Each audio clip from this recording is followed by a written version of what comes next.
The sun hung low, spreading a haze of heat that shimmered over the open savanna.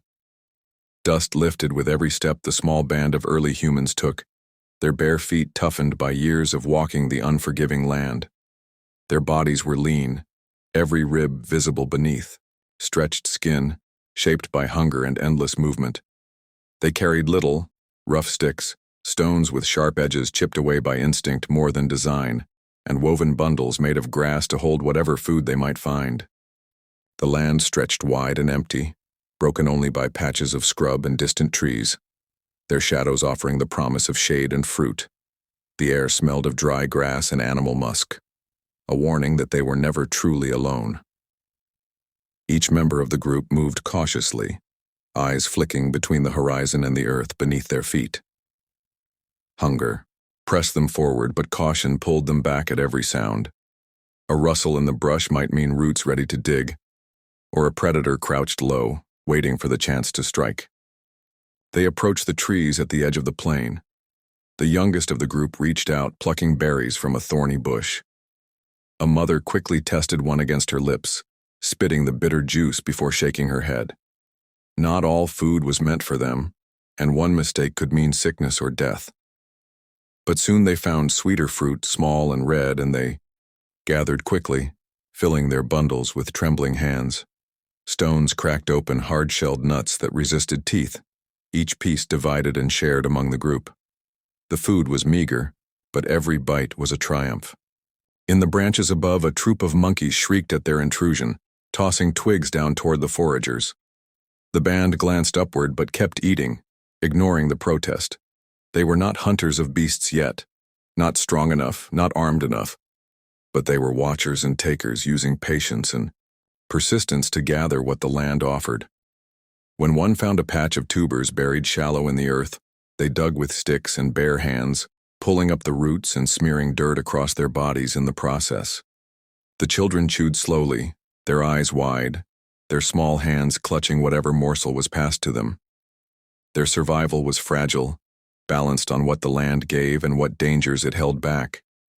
In the distance, vultures circled, their wings carving slow patterns across the sky. Somewhere nearby, the sharp cry of a predator echoed, too close, too sharp.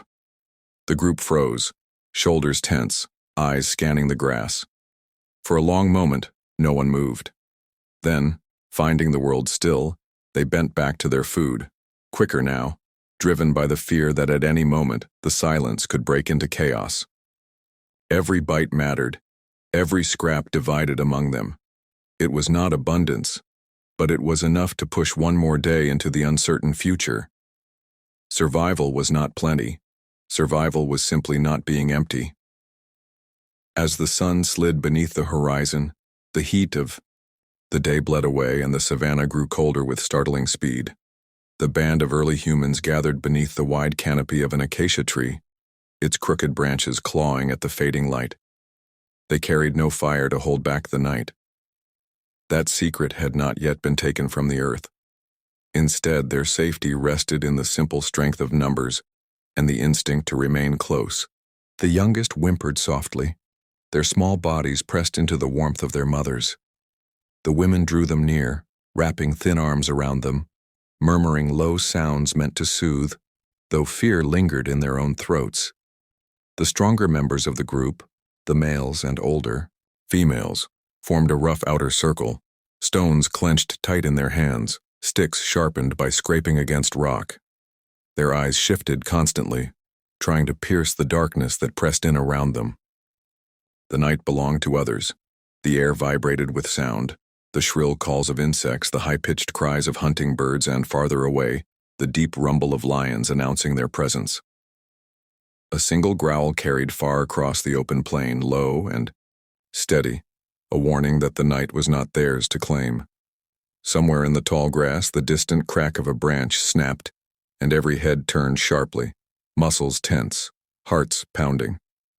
Silence followed, heavy and waiting, before the noise dissolved back into the restless chorus of the dark. Sleep, when it came, was not whole.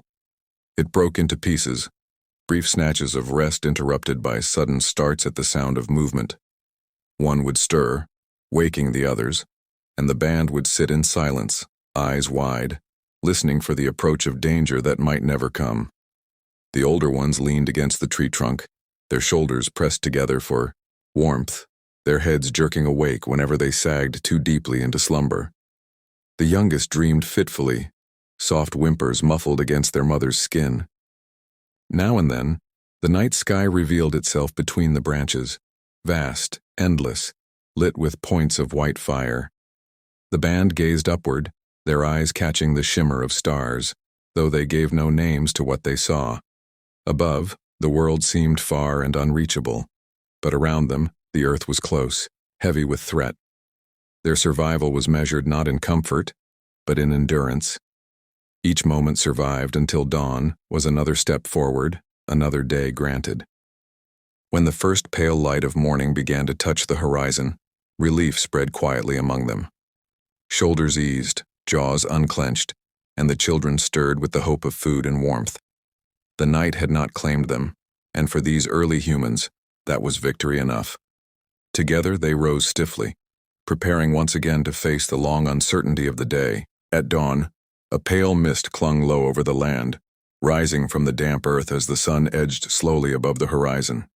The band moved with cautious purpose, their bare feet leaving shallow prints in the soft soil as they approached the watering hole. It was a place both vital and dangerous, where all creatures gathered for life's most basic need. The air was heavy with scent, the musk of antelope, the tang of mud, the faint rot of old carcasses that had not survived the night. From a distance the band halted, crouching low among the tall grasses that swayed in the morning breeze. The scene before them was alive with motion. Herds of antelope bent their heads to drink, their ears flicking nervously at every sound. Zebras stamped their hooves, their striped flanks trembling as they jostled for space. Elephants lumbered near the water's edge, their trunks curling and spraying arcs of liquid that glittered in the new light. But the humans knew this was not a place of safety.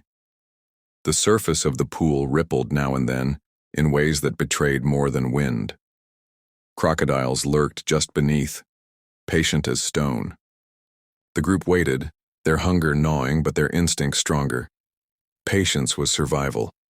To rush forward could mean being crushed beneath the weight of larger beasts or dragged silently into the depths by jaws that gave no second chance. Instead, they crouched in silence, watching, learning, as they always did. One of the younger ones pointed at a path worn into the mud where antelope had come and gone. Others followed his gaze, memorizing the track, knowing it would guide them later to plants and fruit in safer places. Only when the larger animals drifted away, their bellies full, did the humans move. Cautiously, they approached the shallows, their movements quick and deliberate. They bent low, cupping their hands to gather water, drinking deeply before filling hollowed gourds made from dried fruit shells. Each sip was precious, each drop drawn with the urgency of survival. The children drank last, guided forward by their mothers, their small hands trembling as they scooped at the cool surface. But even in these brief moments of relief, their eyes never stopped scanning. The grass at the edges shifted once, a ripple of hidden danger, and instantly the group recoiled, backing away from the water. Their thirst eased, their instincts demanded retreat. They knew better than to linger where so many hungered and hunted. As they moved back toward the open plain, the sun rose higher, burning away the mist and painting the land gold. For a time their bodies felt renewed, their spirits lifted by the small victory of survival. The watering hole had given what they needed and spared them, this time. Yet every step away carried the weight of knowledge. Tomorrow, and the day after, they would return again.